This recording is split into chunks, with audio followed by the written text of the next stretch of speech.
transition away from urban expansion to urban renewal. What are the things that will be subjected to renewal? Old factory, old neighborhoods, and old villages. These are the so-called the 3O, 三旧改造. The municipal government actually has an official classification. It's not like you can identify yourself to be the 3O subjected for renewal. It has to be included into the categorization, the classification of the municipal government. So they actually have produced this map, showing that these are all factories, those are all villages. Only when you are considered to be part of the official scheme can you then enjoy the preferential treatment given for the original land user. Now, land in the city, according to the land management law, is owned by the state. Land in the countryside is owned collectively. Then if you happen to be the original land user of all villages, land is collectively owned. If you happen to be the user of all factory and all neighborhoods, land is owned by the state. If the state wants to take your land for redevelopment, you have very little incentive. Yeah? You know, I'm only a user, I'm not the owner. If the owner wants to take away my land for redevelopment, well, what benefit do I get? So it is not surprisingly that many original land users, they resisted to the project of urban renewal. So something has to be done in order to motivate original land users to participate. The Guangdong government managed to convince the central authority to give it the authority to do an experiment. And the experiment is that originally the land conveyance income to be generated from redevelopment, according to the land management law, 100% of the land conveyance income must be remitted to the state. Nothing would be given to original land user. In other words, if you do it according to the law, then original land user would not be interested. They would not be cooperative.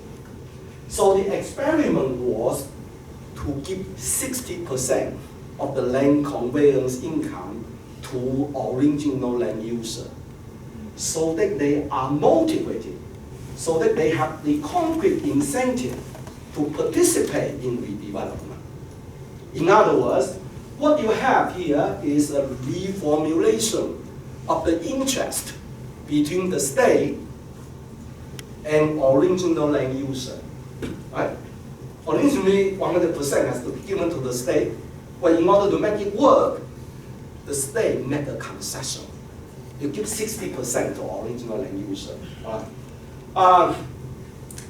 I did my work in Guangzhou, and I focused on two villages, urban villages. One is Liede, the other is Yangji.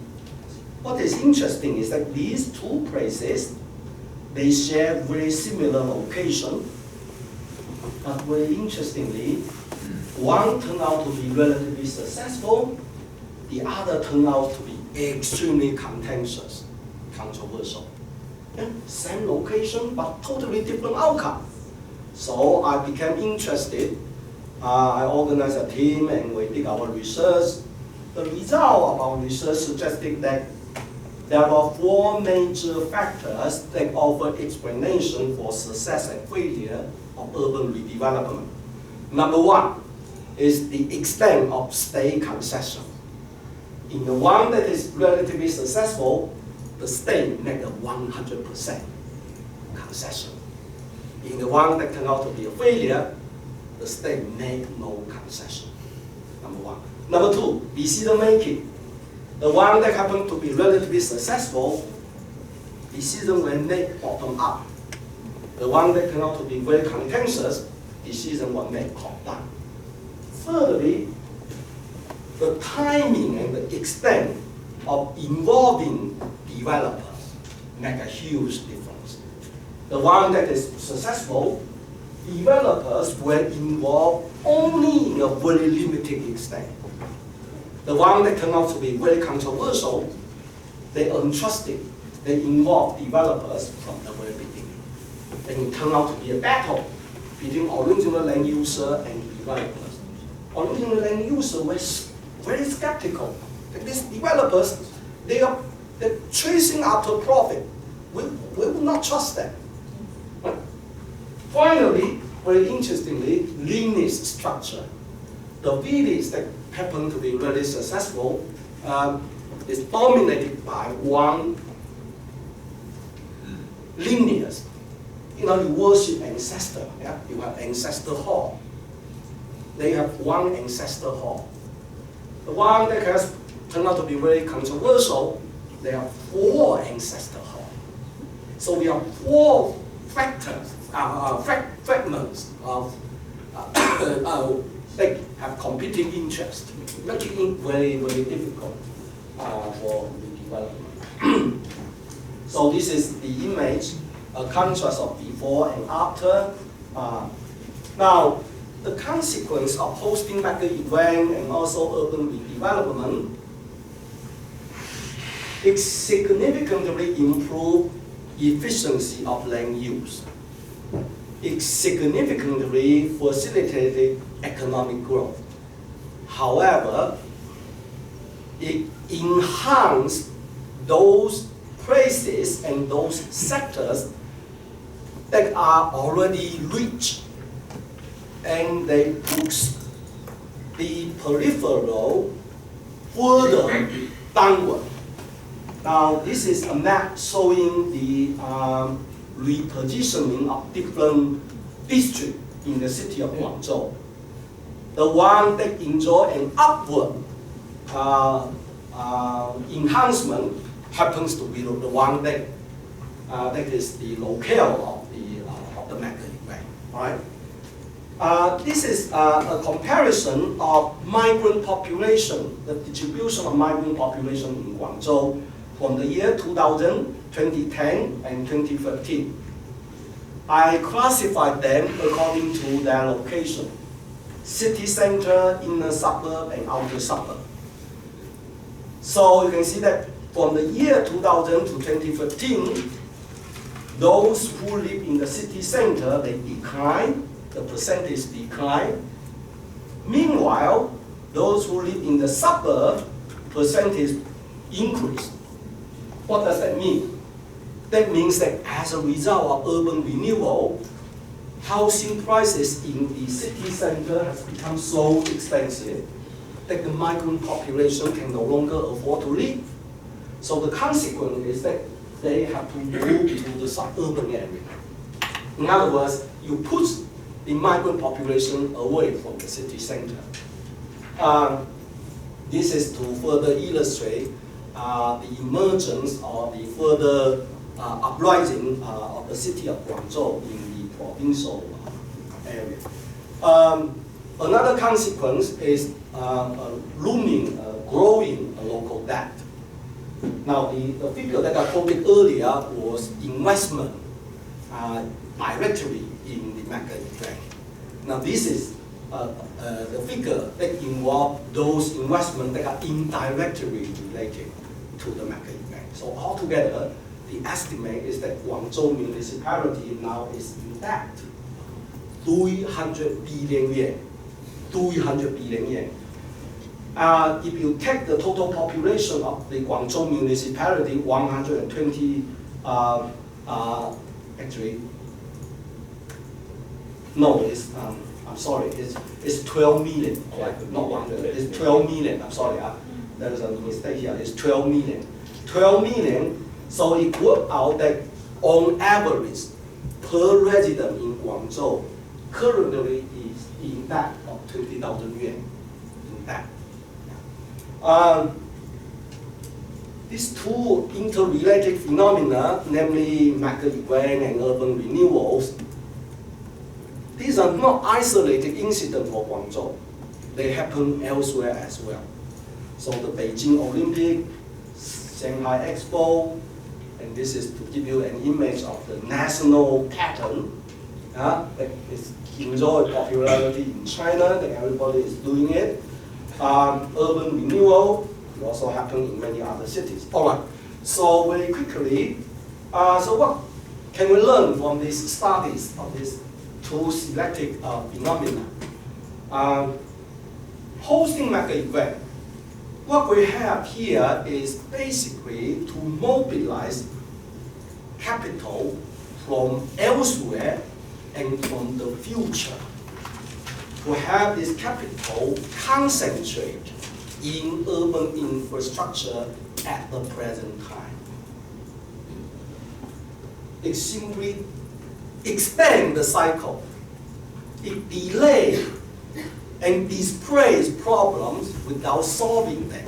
It's simply covering them up. So that raises an issue concerning the long-term sustainability of the economy, number one. Number two, urban renewal. I think that what we have here is a renegotiation of the interest between the state on the one hand and the society on the other. Improvements happens to be in land use efficiency. However, improvement has been made at the expense of equity and social justice. So what I would like to move further in relation to the existing literature is to highlight perhaps what we can call the Chinese model. Hosting mega event illustrates the relationship between state and space. That is, basically you reproduce the space. You create a spectacular space. Yeah? Urban renewal, I think that it highlights the relationship between state and society. Renegotiation of the interest between state and society. All right, what important lesson can we learn on governing the growth of cities in the Greater Bay Area? In the interest of time, I think that I will simply list out just a few. Number one, as what we have just observed, the legacy of the socialist cities pretty much remains in place. On the one hand, you have this old district, 旧区, that remain in operation. On the other, you create many of these 新区 elsewhere, separate from the old district. And that raises a challenge about how do you maintain the relationship between the old village district and the new district. Secondly, pushing out the migrant population away from the city center raises a question about inclusiveness of urban development.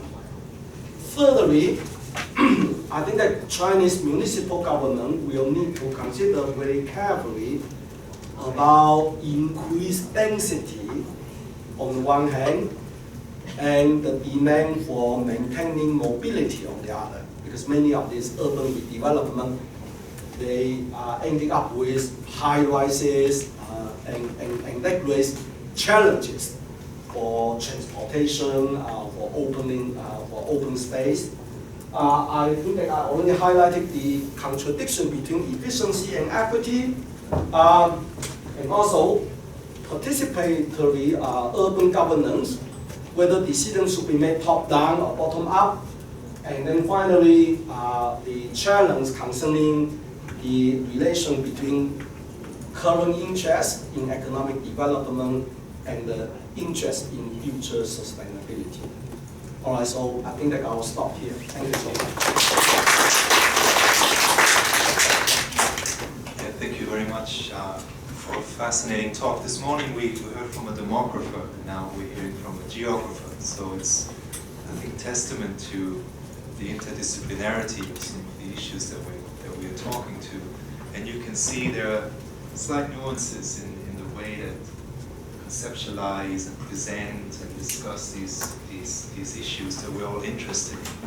So we have a little bit of time, maybe for one or two very quick questions, but we need to make sure that we give our second speaker sufficient time also to share his research with us. Are there any questions for Professor Lin?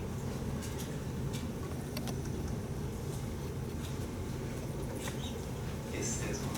Thanks, Professor Lin, very innovative and also very interesting.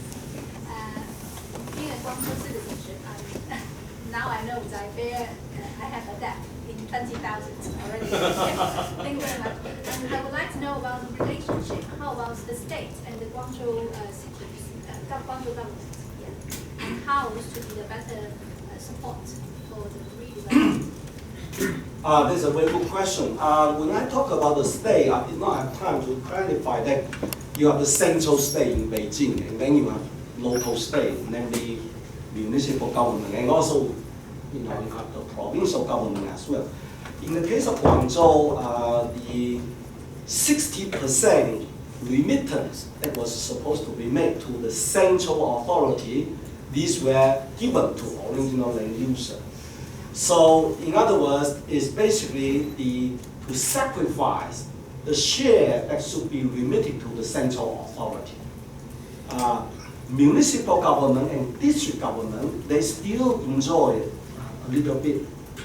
So, if you ask about who are the winners and who are the losers, I would say that the losers are, number one, migrant population, number two, the central authority in Beijing.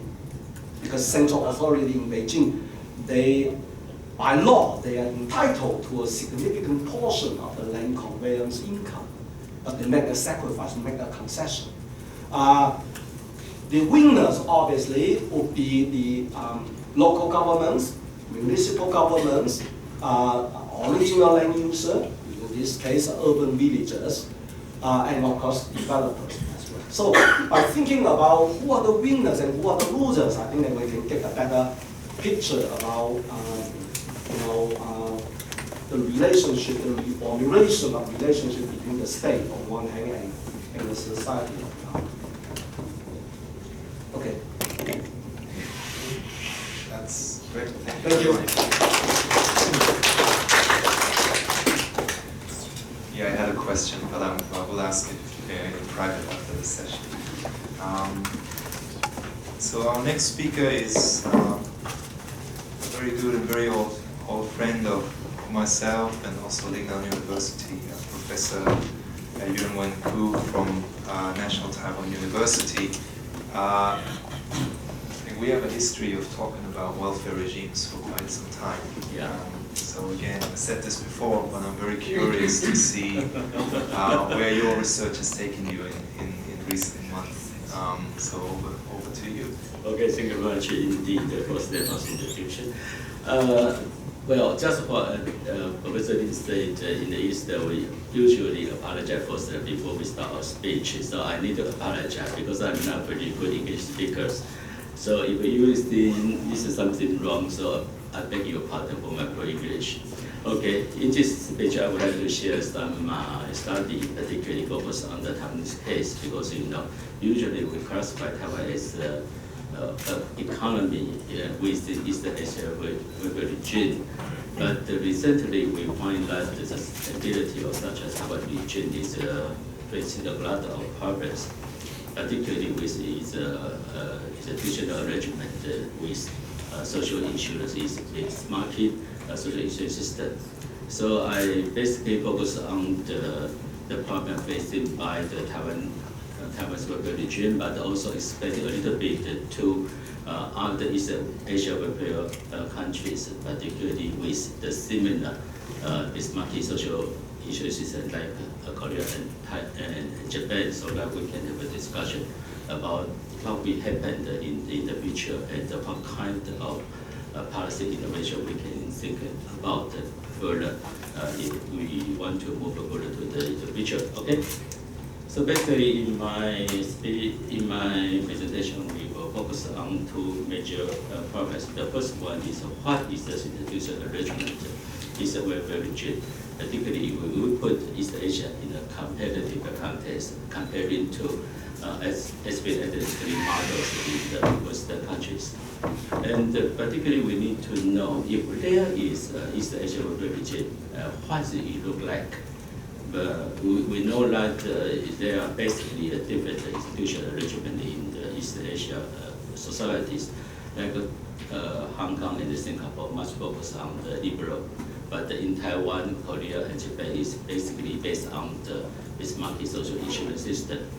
So actually, my previous study, I did not include Hong Kong and Singapore case in my studies because it's much difficult to find some indicators in the data hubs in the national organizations. So basically, I will focus on the Taiwan, Korea, and Japan. And if we know the institutional arrangement, particularly in the Bismarck social welfare system like Taiwan, Korea, and Japan, actually there are some kind of assumptions or two important pillars behind such an institutional arrangement. Because if one to the system working well, then actually we are based on some kind of institutional arrangement. For example, like the family support, for example, if you want to join the social insurance, firstly you need to access to the labor market, and then you join the social insurance scheme. But if we in the future, if we get some kind of difficulties to access to labor market, that would be make such a system become more and more difficult to run. So that's the question we actually face in Taiwan's case. So in such a thinking, so we are thinking about the possibility about the future that if there are some kind of implications and some kind of past innovations, particularly when we face the future challenge up until the East Asia region, about it's possible that it's sustainable of East Asia region in the near future. So actually that's my presentation. So in the introduction, that we're talking about the regional project is just inspired by the S.George and studies in the 1990s. In his studies, he talking about actually three religions in the Western countries, particularly called the liberal, cooperatives, and social democracy.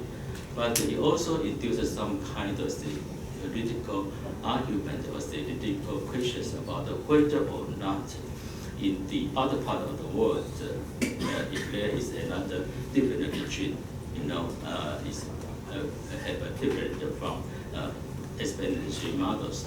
So actually, in the 1990s, we find that in East Asia there are more growing concerns on the urban development, particularly in Taiwan and Korea, but it's induced by democratization in these two countries. But we also find that in Hong Kong and in Singapore, more and more welfare programs actually introduced to the society to deal with the problem, specific problems within the societies. So in such a context, we need to answer actually the question, is there a special model in East Asia welfare? And also, we are looking in the future, the sustainability of the East Asia region. Is it possible, or it actually faces quite a lot of challenges? Okay.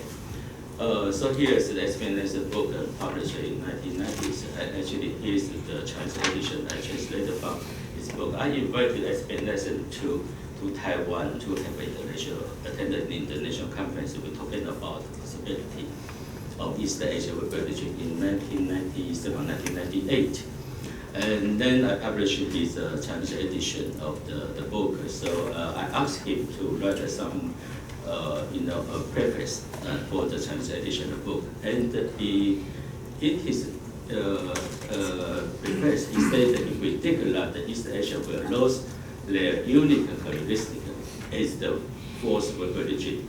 So basically, in his mind, explanation do not think that East Asia will be a very special region. He believed that eventually East Asia will be included into his three world religions.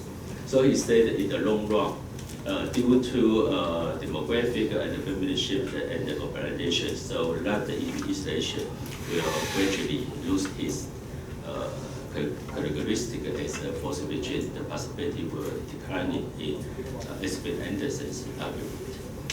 So right now, actually, there are three issues we can emerge from such an argument. The first one, can we prove without data that East Asia is different from S.B. Anderson's three models? That's the first question. The second one is that if there is East Asia weather region, is it shifted in the 21st century? Okay. Then, if there is East Asia weather region, what kind of critical challenge will impact on the sustainability of East Asia region? So in this speech, I would like to share some of my thinking, particularly focus on Taiwan's case and extend to what I said, extend to other East Asia workers region with its multi-social insurance systems. Okay, actually we have a literature review about if there's some kind of point or some kind of idea about the institution, about the nature of East Asia, where actually we got so many ideas. So actually you got some Japanese state, okay, that's a reluctant worker state. And as he took the Japanese case to see that Japan seems to be a hybrid. It means it combines some kind of cooperative region in Europe, but also with some kind of, East Asia characteristic. And that question, as that time, he said, well, it's looking like a conservative, or like, Catherine Jones Minor. He said it's an economic welfare state, and later he changed he changed her mind to say that East Asia actually is a confusion welfare state. And also there are some scholars in East Asia, like Ha-Chu Kwang in Korea, he said that's a development of welfare state, particularly with a special interest to Korea case. And Ian Holiday, when he moved to Hong Kong and take a job, take his career in Hong Kong, he said that, well, he find that in East Asia case that will differ from the United Kingdom, so that he say East Asia is a productivist welfare state. So actually, if you browse such literature, you will find that there are many terms, so many ideas attached to East Asia welfare. Okay, so in my previous study, my purpose is try to examine, is that some kind of idea is true, or is just some kind of, wording is not actually becoming the truth. So basically, I extending the concept of civil religion proposed by the S.B. Anderson, and my purpose is try to empirically analyze the region type in East Asia countries, and particularly with a focus on the Taiwan, Korea, and Japan. Okay, so the first I bring into my my studies about the concept of productivist development religion. Actually, there are so many scholars have a definition on such a concept. Talking about the productivist development religion is focused on the growth-oriented state. So actually, the state-led economic growth. As economic growth is a priority of policy or state policies, then other policies must be subordinated to such first priority policies. So any other policy, like social policy, must subordinate to economic and industrial objectives. And if the state would like to take the major responsibility of welfare, then the other sector need to take into account to bear the major welfare responsibility. So normally in the productive development of welfare regime, we focus on two different pillars of inside, within and behind the welfare regime. The first one is the importance of education.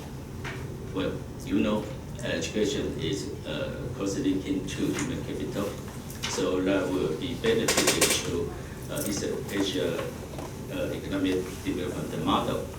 And the second one is payment. So if the state would not like to take a major responsibility, so family are thinking about to take major responsibility. So that, the family is very important. So hopefully we call it a future welfare state that concern just China. But at the moment we find that such a argument or such the assumption is becoming chronic. That we will talk about the issue later, okay? Anyway, so in my previous study, I tried to set up some kind of data set to examine empirically the existence of the East Asia world region. So actually, in my previous study, we included 20 countries, and we developed a set of 15 indicators